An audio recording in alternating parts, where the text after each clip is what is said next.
Well, dear friends, there are times I think when we would agree that classified advertisements can bring a great deal of reading and some things to remember also. Of course, a classified ad where it has to say a great deal in a very brief space and with just a few words. Granted, it could be a little bit confused. For instance, I'm thinking of a classified ad many years ago. Wanted, smart young woman to act as deceptionist. Of course, it was supposed to be receptionist, but instead of the R there to start the word, a D ended up with it. If you're going to deceive people, see, that's just the opposite of what they should be doing. Well, but I do have a couple of others here I want to share with you that were in papers, back maybe 10 years ago, maybe a little more, but, well, they just kind of can be used about any time, I think. There was a first aid ad, I think, that was something was required to it was a help wanted ad. And this was in a Texas newspaper some years ago, but I dearly love the double interpretation because one word was supposed to start with an N, but by mistake it started with a C. Are you ready? Train for a career as a curse's aide. Supposed to be nurse's aide, of course. How can you help out a curse? That's not even funny, is it? Well, and then here's one that I've never forgotten. It was from a department store, and I think it was in an Ohio department store. This is back maybe 10 years ago, but it says, wanted, help wanted, full-time male clerk in women's clothing. I think that meant they wanted a man to serve in that department, but it didn't quite come out that way, did it? And then finally, for our little time together here this time, sharing some calamity that we might say in the classified advertisements. Well, there's also this for sale notice. It was in a weekly newspaper down in Florida, and I think it might have confused my grammatically minded readers. I mean, it really got a confusion. This is what it said, quote, for sale, motor scooter by man with 3 speeds. End quote. Oh, the man had 3 speeds. Is that it? Well, you'll have to read your own. Well, that's enough for that. I enjoyed chuckling over those. I hope you had a few times there when you might do the same. Back with you next week. Bye-bye.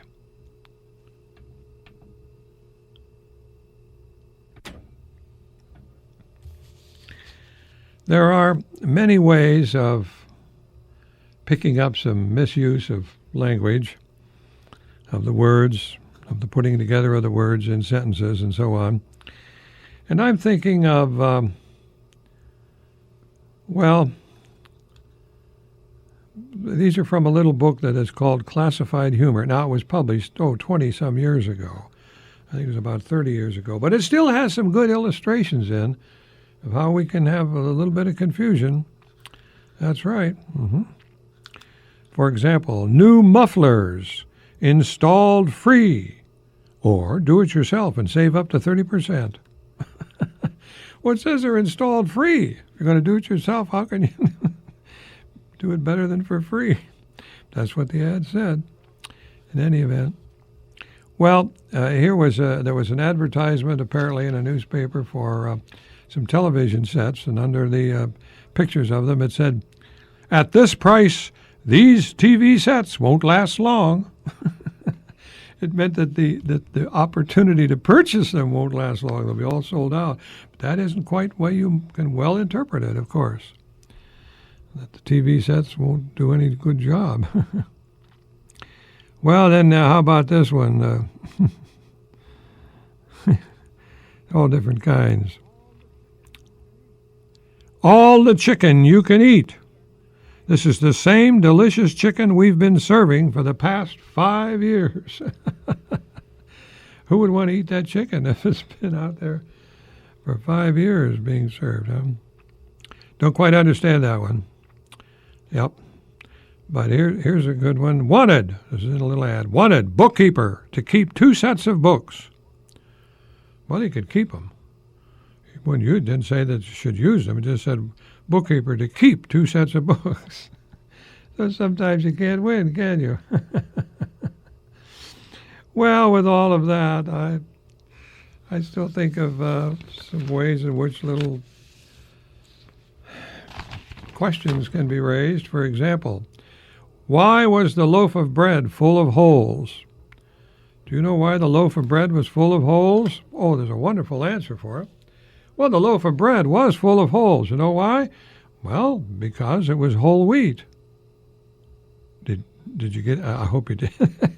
Back with you next week.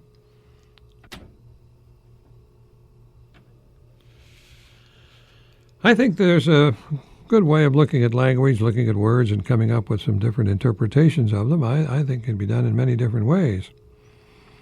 For example, goblet. What is goblet? Well, goblet is a turkey. Oh, but that isn't all that goblet is. A goblet is a small turkey. Goblet. Lit. Doesn't that suggest in itself the smallness? And then, well,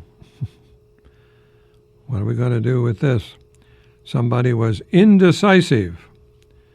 Indecisive. Well, that's fine, but the newspaper thought that indecisive meant under the weather. W-H-E-T-H-E-R. Not the weather outside in the skies, but whether it was this or whether it was that. Yes, that's that word. W-H-E-T-H-E-R, and that's what indecisive means, isn't it? It's a good use of that. But you had to know what W-H-E-T-H-E-R meant in order to see how it tied in with indecisive. All kinds of terms. Oh, takes old English professors to have fun with words, with the utilization of words and what we can come up with. Sure it is. What's a goblet? Small turkey. Very sounds just like it, doesn't it? And that's very encouraged. Well, just a couple more here. Inheritance. You inherit, or inheritance is something like that. But here, consider the possible definition. It's a dead giveaway. Yeah. The inheritance. In other words, it's a dead giveaway. Somebody has passed on, and this is something that in their notes of what to do, why it's indicated that somebody gets this. It inherits it. How's that for the word inheritance? Takes all kinds of... Well, my favorite of all of the definitions of words is that the words that are used for Golden Gate Bridge. You know what the Golden Gate Bridge is. I'm sure you've seen pictures of it and so on. But what is the Golden Gate Bridge? A car-spangled spanner. Sure, that's it. The spangled spanner, the Golden Gate. All the wonderful, but there'd be a car, yeah, a car. A car-spangled spanner. A star-spangled banner. That's probably what we've all heard before, but of course we're saying here that you span over the water, so a Golden Gate Bridge is a spanner, and it's a car-spangled one. Car-spangled spanner would put them all. These words get confusing because they tie in with others. But that's, of course, what communication is all about. Came across that in English classes many, many years at Mount Union College. As I was teaching here, I just loved to try to improve the sense of the meaning of words, the implications, the double meanings that may happen, but the best, most logical words to use in a given paper and of a certain style. So maybe we did a few things right. But in any event, I just want you to know that we play with words a little bit in these little programs of mine, and I hope that we can do some more. We'll be back with you next week with, we might even get a laugh or two. Bye-bye.